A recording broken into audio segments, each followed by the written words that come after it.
좋아요, 구독!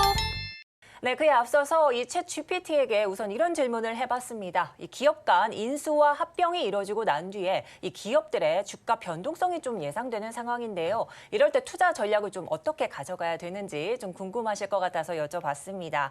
자, 여러 가지 좀 의견을 줬는데요. 기업의 재무 상태와 전망을 좀 분석해봐라 이런 의견도 있고요. 또한 기업 간의 차이점 분석도 좀 필요하겠다 이런 좀 의견도 있습니다. 이 수익의 안정성 분석도 해야 한다라는 말도 해줬고. 또한 분산 투자 전략 좀 이렇게 좀 꼽아줬는데 이 관련 이야기 해서 좀 첨언해 주실 게 있으실까요?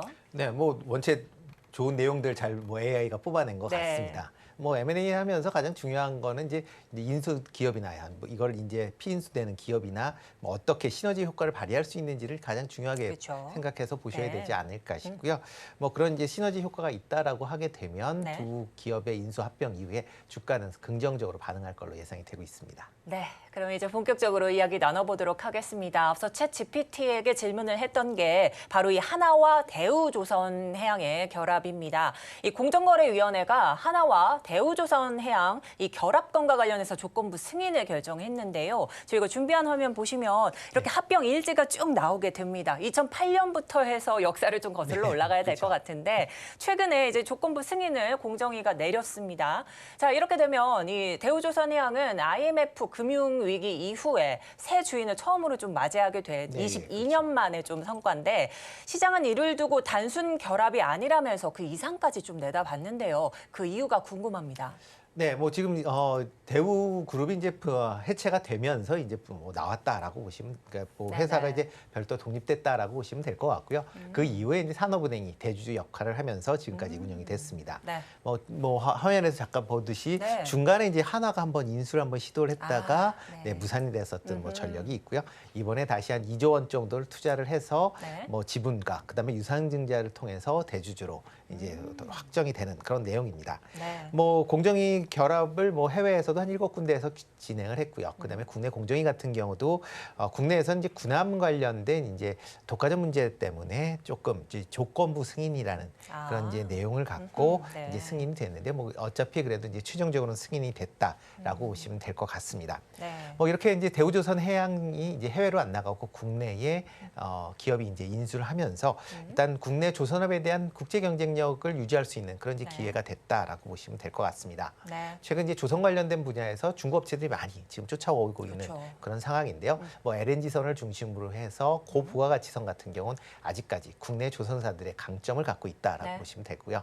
또 하나가 군함 같은 이런 이제 방산 관련된 기업에도 상당 부분 강점을 갖고 있었다라는 게 뭐 그런 기술이 해외로 유출 안 됐다라는 게 가장 긍정적으로 보셔야 되지 않을까 싶습니다. 뭐 이렇게 이제 국내도 이제 빅3 이제 3사로 이제 완전히 재편이 되면서 뭐 일단 조선 3사 간의 이제 글로벌 조선 시장에서의 국내 이제 조선사들의 입지가 지금보다 좀 더 강화될 가능성도 있다라고 보시면 될 것 같고요. 뭐 대우조선해양이 이제 거제도에 그 조선사가 있다 보니까 뭐 대우조선해양이 이제 실적이 나빠지면서 관련된 지역의 경기가 상당히 좀 둔화되는 침체를 보였습니다. 뭐 이번에 이제 대우조선이 이제 주인이 바뀌면서 지역 경제에도 상당히 좀 긍정적으로 영향을 미치지 않을까라는 기대를 해보고 있습니다. 네, 이 앞서 이제 독과점 문제로 조건부 승인을 좀 냈지만 어쨌든 좀 승인이 난 부분 조금 살펴주셨고 또 한 차례 고배를 조금 마셨던 한화지만요. 어쨌든 이 대우조선해양을 이제는 인수하게 된 상황입니다. 자, 이제 향후 이 대우조선해양은요, 하나오션으로 좀 사명을 변경하는 게 유력시가 됐는데, 이 앞으로 기업 성과도 새롭게 도약할 수 있을지 좀 귀추가 주목되는 상황입니다. 자, 이제 다만 대우조선해양은 앞서 4분기 실적이 다소 부진했었는데, 이 조선 3사 중에서도 수주 실적 또한 부진했습니다. 그 주요 원인은 좀 어디에 있을까요? 네, 일단 뭐 대우조선 같은 경우 작년 실적 같은 경우도 뭐 영업 손실이 1조 6천억이 넘을 만큼 다른 이제 조선사보다 좀 적적 규모가 좀 더 컸다라고 보시면 될 것 같습니다. 뭐 가장 큰 이유가 이제 화면 한번 보시면은 요거는 1분기 이제 수주 실적에 대한 이제 부분이고요. 1분기 동안에 뭐 작년에 이어서 올해도 네. 뭐 수주가 좀 둔화되는 그런 모습을 보이고 있습니다. 그쵸. 특히 뭐 같은 기간 동안에 뭐 한국조선해양 같은 경우는 뭐 올해 목표치의 이제 절반 가까이를 이제 했다라고 보여지고요. 네네. 뭐 삼성중공업 같은 경우도 한 26%. 뭐 그쵸. 1분기가 지났으니까 뭐 그 정도를 하면 뭐 적정한 수준이다라고 보여지는데요. 네네. 이에 비해서 대우조선 같은 경우는 11%에 그쳤습니다. 그러니까 그만큼 이런 수주가 상당 부분 좀 부진했었던 그런 모습들을 보였는데요. 네. 뭐 부진했었다라고는 하지만 뭐 내용을 보면 뭐 M&A 관련된 부분 때문에 뭐 수주 활동이 좀 둔화됐었다라고 보시는 게 좀 더 맞지 않을까 싶습니다. 네. 뭐 새롭게 이제 주인이 바뀌면서 하나에서 이제 생각하고 있는 또 그런 영업 방향이나 뭐 이런 전략들이 있을 걸로 예상이 되니까요. 네. 그거에 맞췄다라고 보시면 될 것 같고요. 뭐 현재와 같이 이제 그 조선에 관련돼서 특히 이제 LNG 운반선에 대해서는 국내 기업들이 세계 뭐를 선도하고 있다라고 보시면 될 것 같습니다. 네. 뭐 LNG 선에 대해서는 뭐 올해도 계속 지금 발주가 이어지고 있는 그런 상황이고요. 뭐 대우조선해양 같은 경우도 관련된 기술력이 뭐 충분히 갖추어져 있기 때문에 네. 뭐 본격적으로 이런 이제 수주전에 가담을 한다라고 하게 되면 올해 목표는 손쉽게 달성을 할 수 있지 않을까라는 기대를 해보고 있습니다. 네. 그렇기 때문에 뭐 1분기에 실적이 조금 부진했다라는 게 뭐 그렇게 큰 영향을 미치지 않을 것이다라는 생각을 해보고 있습니다. 네, 그렇습니다. 자, 근데 이런 공정거래위원회 조건부 승인에도 불구하고 오늘장 대우조선해양은 하락세를 좀 보이고요. 현재도 좀 보합권에 머물고 있는 상황입니다. 자, 이제 기 보유자분들 좀 애간장을 조금 태우고 있으실 것 같은데 그렇다면 이 대우조선해양에서 사명을 바꾼 한화오션이 또 이르면 다음 달 한화에어로스페이스의 자회사로 좀 편입해서 공식 출범을 좀 앞두고 있는 상황이죠. 이런 상황 속에서 앞으로 투자 전략을 좀 어떻게 세워야 되는지 궁금합니다. 네, 뭐 대우조선해양 같은 경우는 5월 3일 날 이사회를 열고 5월 19일 날 임시주총을 통해서 경영진을 이제 최종적으로 선임하고 뭐 사명도 하나오션이 될 가능성이 제일 그쵸. 높지만 그렇게 이제 바뀔 걸로 이제 예상이 되고 있습니다.